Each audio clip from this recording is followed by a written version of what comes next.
Good afternoon, everyone. Thank you for being here today for the 8th Annual Inclusion Collaborative State Conference. I'm Dr. Angela Burtz, the founder and CEO of Burtz Equity and Inclusion Solutions and equity consultant for Inclusion Collaborative, Santa Clara County Office of Education.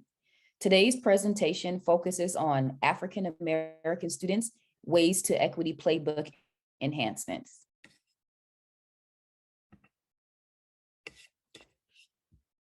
To begin with an overview, this resource was developed to accompany the Ways to Equity Playbook and provide additional enhancements to support African American students.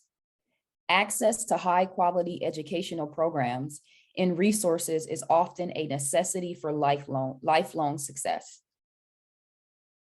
However, upon further research, it has become apparent that many African American students and families experience discrimination and oppression in numerous ways during the early childhood education preschool period and throughout K-12 learning period, which deprives them of this crucial access to education resources. The many different forms of oppression that African American students face have in many ways caused performance gaps surrounding educational achievements, paired with little to no direct and meaningful assistance to confront these disparities. This playbook will provide and highlight important reports and findings, culturally relevant pedagogy resources, links to relevant local and national organizations, additional PowerPoint presentations, relevant webinar recordings, and many further tools which address the many forms of discrimination against African American students and its large-scale impacts.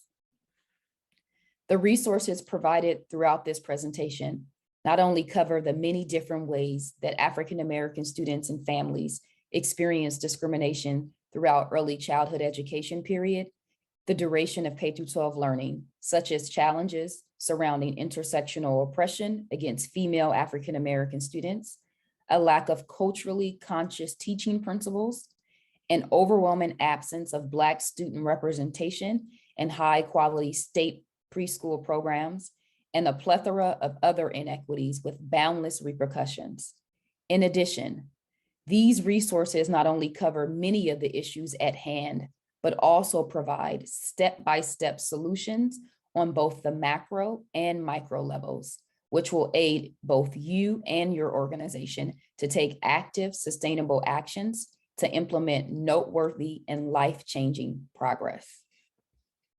In this enhancement playbook, you will find reports and findings that further elucidate the discrimination and inequitable challenges that African American students face.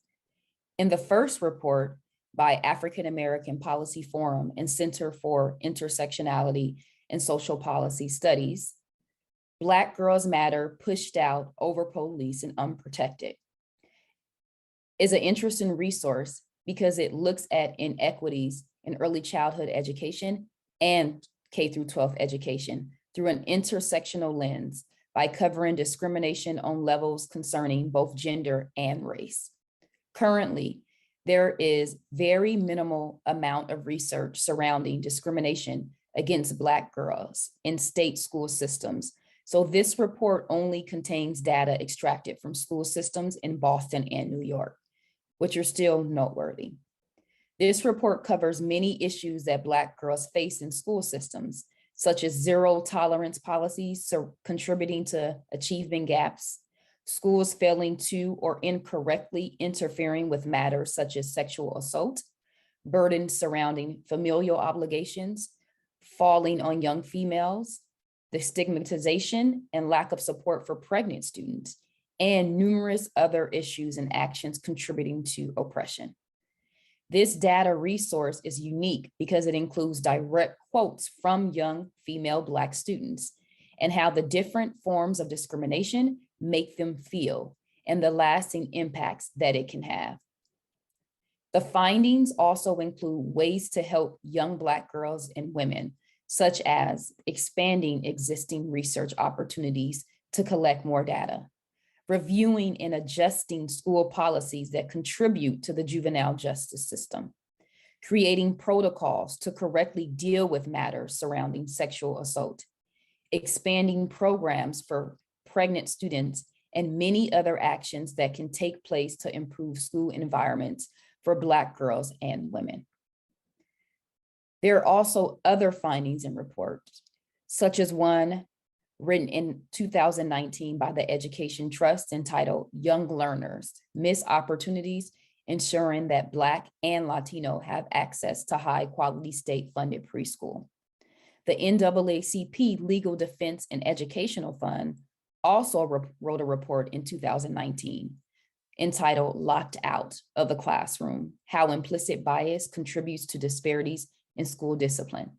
And lastly, you will also find a report by UNICEF, A Seat at the Table, African American Youth's Perceptions of K-12 Education.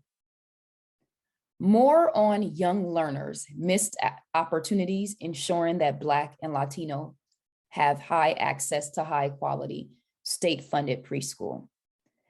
This resource looks at African American and Latinx representation in high quality early childhood education facilities in 26 states. The resource starts by explaining what early childhood education is and why it is so important for childhood development and lifelong growth. The study analyzes the states predominantly by rating the quality and amount of access that they provide for Black and Latinx students and uses dot charts to represent this data. After extrapolating on this data and reporting findings, the researchers then compared the percentage of the state population of Black and Latinx students enrolled in schools, plotted with the number of benchmarks that the researchers created to deem if a school is of high quality. The data is useful for looking at representation on a macro level, comparing California to other states on both early childhood education, school quality ratings, and the percentage of Black and Latinx student enrollment in said programs. Culturally relevant pedagogy continues to be a topic discussed in tandem with the experiences of African American students. To this end, in this enhancement playbook, you will also find further resources on CRP, such as Dr. Daniel Beverly Tatum's 2007 book, Can We Talk About Race? And Other Conversations in the Era of School Segregation. CAST, The Origins of Our Discontents, written in 2020, is also another great resource. Culturally Responsive Teaching and the Brain, Promoting Authentic Engagement and Rigor Among Culturally and Linguistically Diverse Students, written in 2014. Culturally and Linguistic Responsive Teaching and Learning by Dr. Holly.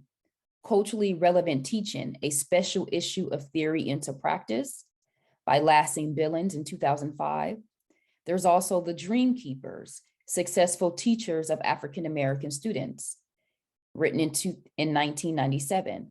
The Lit magazine also has features around ERP, which was established in 1999, but has relevant content today. Other People's Children, Cultural Conflict in the Classroom by Delpit and Cole in 2006. Science in the City, Culturally Relevant STEM Education Program, written by Dr. Brian Brown. The Black Boy Poems Curriculum and the Black Boy Poems Book by Amir, written in 2016, is another incredible resource that's utilized in schools here in California. And we also have Dr. Beverly Daniel Tatum's Why Are All the Black Kids Sitting Together in the Cafeteria? A Psychologist Explains the Development of Racial Identity, which in 2017 celebrated its 25th year. So in this new edition here, you will find more information on how to speak to students and discuss Black Lives Matter movement, as well as police brutality. I want to highlight and hone in on CAST, The Origins of Discontents. CAST is a nonfiction book written by Isabel Wilkerson, who is a prominent American journalist and a Pulitzer Prize winner. In her book, Wilkerson defines what a caste system is and what crucial components construct it. By comparing the caste systems present in India, Nazi Germany, and America, In addition to analyzing different prominent individuals throughout history who have been impacted by the system, Wilkerson discusses how the caste system has persisted throughout history and how it is still present in our everyday lives. I mentioned the curriculum in the book, The Black Boy's Poem. The Black Boy Poems curriculum and book was created by Tyson Amir, an author and educator who possesses a master's in education. Amir created this curriculum to go against the typical neoliberal standardized education that pushes students into what he calls the capitalist conveyor belt, where students are moved out of school and forced into a job that feeds existing oppressive social structures. Amir also explained that he realized and has gone against the typical white supremacist Eurocentric ideology that has dominated most current curriculum. Instead, the Black Boy Poems curriculum was created to encourage students to understand themselves, recognize a history and how it intersects and interacts with current times, and what they can do to take the knowledge and put it into action to shape the world. The Black Boy Poems curriculum also prioritized culture that is important to students today. Amir wanted present parts of the curriculum through a Black cultural artifact, hip hop, which he hopes will attract all people. Overall, the curriculum is culturally responsive. It prioritizes social justice. It includes decolonized education ideology while also aligning with Common Core standards and content standards. Finally, not only is the curriculum informative, but action-based, allowing students to act on their knowledge that's changing the world for the better. In this enhancement playbook, you will also note local organizations that focus on African American students, their families, and those in support of children and students. One includes a Black Education Network, also known as ABIN. Other organizations consist of Academic Force for Inspiration and Retention and Matriculation Program, also known as AFFIRM, AKA Sorority, Rho Delta Omega chapter in Palo Alto, 100 Black Men, Black Students of California United, Delta Sigma Theta Sorority, Links, Oriki Theater Rites of Passage Program, Santa Clara County Alliance of Black School Educators, Council for Academic Resources and Leadership, the Black Leadership Kitchen Cabinet of Silicon Valley, Black Infant Health, African American Community Services Agency, California Association of Black Educators, Black Parallel School Board, NAACP, Kappa Alpha Psi Fraternity, AKA Eta Rho Omega, the Children's Equity Project, Tabia African American Theater Ensemble, and Multicultural Artists Guild, California Association of African American Superintendents and Administrators, the Children's Equity Project, Umoja Education Foundation, Unity Care, and Black Lives Matter through the University of San Diego. I want to focus on a local organization, African American Community Service Agency, which is an African American cultural center located here in the Silicon Valley. The company's overall mission is to strengthen social, education, and recreational programs that promote well-being and African American identity. African American Community Service Agencies is open to everyone and can provide a wonderful gateway and educational opportunity to strengthen African American life. There are also national organizations that we want you all to be aware of that further support African American students, such as Children's Defense Fund, Council for Great City Schools Education Trust West, NAACP, National Black Child Development Institute, the Executives Alliance for Black Boys and Men of Color, National Urban League, National Alliance of Black School Educators, National Coalition of 100 Black Women, Silicon Valley Chapter, National Black Council of School Board Members, and Sojourn Project. I want you to focus your attention on the Executives Alliance for Boys and Men of Color, which is a national organization dedicated to working toward a world where both boys and men of color experience full inclusion and equity in every aspect of life.